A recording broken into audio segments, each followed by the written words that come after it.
Bonjour à toutes et à tous. Aujourd'hui, nous allons mettre la ville de Challans à l'honneur. À mes côtés, Rémi Pascreau. Bonjour, monsieur le maire.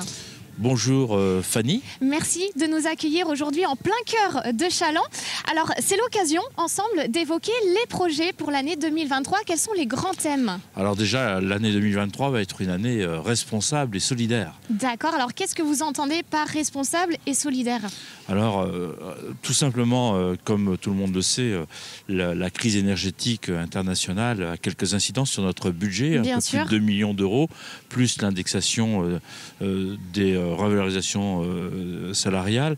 Eh bien, nous devons aujourd'hui faire quelques économies, et donc des économies sur le plan énergétique. Donc, nous avons travaillé sur l'éclairage. Nous coupons l'éclairage un peu plus tôt en soirée, nous le rallumons Bien un peu sûr. plus tard le lendemain matin. Nous travaillons également sur les différents bâtiments qui sont énergivores, donc avec quelques bâtiments que nous allons utiliser un petit peu moins. Et puis nous travaillons également sur la production des énergies diverses d'ailleurs, que ce soit photovoltaïque, que ce soit station bio-GNV, hydrogène. Et puis nous réfléchissons actuellement sur la mise en place d'unités de méthanisation. Et puis solidaire, puisque la partie santé est une partie importante pour nous.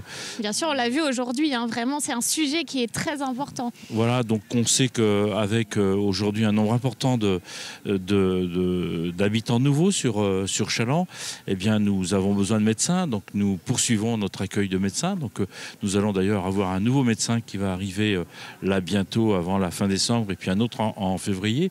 Nous travaillons sur la mise en place d'une maison pour des internes qui permettra à 3 internes d'avoir un loyer modéré avec une participation du conseil départemental de la Vendée.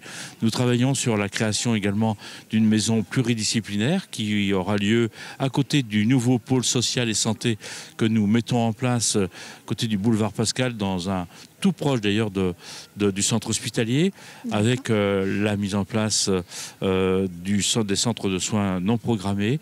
Et puis l'hôpital, je ne peux pas ne pas parler de l'hôpital en tant que président du conseil de surveillance, l'hôpital sur lequel nous travaillons aujourd'hui, la rénovation avec de nouveaux services, de nouveaux médecins qui nous arrivent depuis quelques mois. D'accord, donc l'énergie et la santé, les points clés. Tout à fait. Voilà, ce sont des efforts aussi collectifs. J'imagine que c'est aussi les habitants de Challans qui vont devoir, eh bien, je parle notamment pour l'énergie. Qu'est-ce que vous pouvez leur conseiller?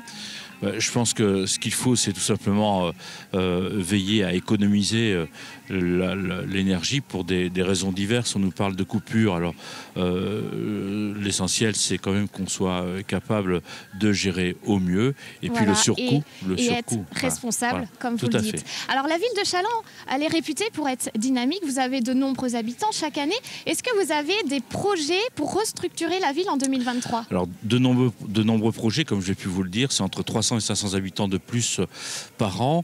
Là, le premier projet qui verra le jour, puisqu'il il y aura l'ouverture du nouveau aire de camping-car, route de Nantes, aire de camping-car qui nous permettra donc d'accueillir des touristes dans un endroit plutôt confortable et agréable.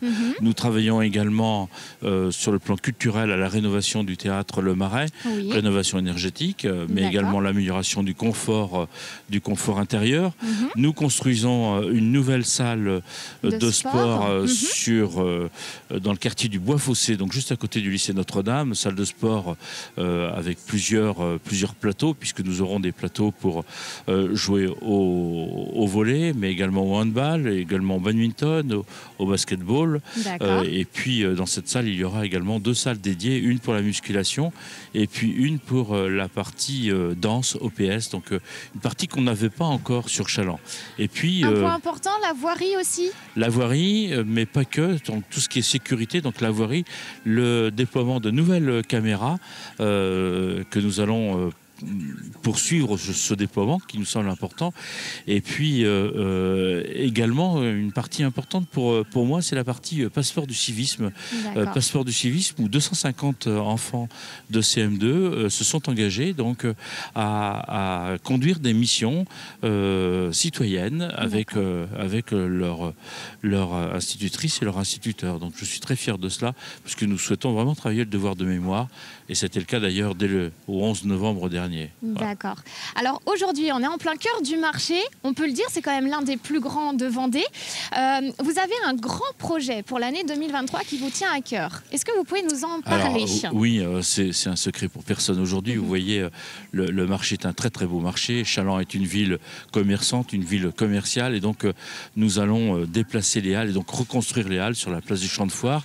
Et puis, nous allons retravailler également sur la déconstruction de ces halles pour pouvoir en faire ici une place, la place Aristide Briand, une place animée pour retravailler le centre-ville et redynamiser le centre-ville en y rajoutant des activités et puis en espérant que les commerçants viendront encore plus nombreux qu'ils ne le sont aujourd'hui. Très bien. Merci beaucoup de nous avoir évoqué tous ces projets pour l'année 2023. Alors, on ne peut pas terminer cette émission sans un mot pour les Chalandais. Qu'est-ce que vous voulez passer comme message pour cette année 2023? Alors, il y a évidemment plein de messages. Ce que je leur souhaite, c'est évidemment le meilleur pour 2023. Mais permettez-moi déjà d'avoir une pensée pour les personnes qui souffrent, les personnes malades, les personnes qui ont perdu un proche, les personnes qui sont à la recherche d'un emploi. Mais pour l'ensemble des Chalandaises et des Chalandais, et puis pour tous les habitants du Nord-Ouest Vendée, je leur souhaite bien évidemment une bonne et heureuse année 2023, une bonne santé et puis surtout beaucoup de réussite et beaucoup de bonheur à eux et à leurs proches et à leurs familles. Très bien. Merci beaucoup, monsieur le maire. Merci à vous de nous avoir suivis. Bien sûr, je vous souhaite également une très belle année 2023 et à bientôt.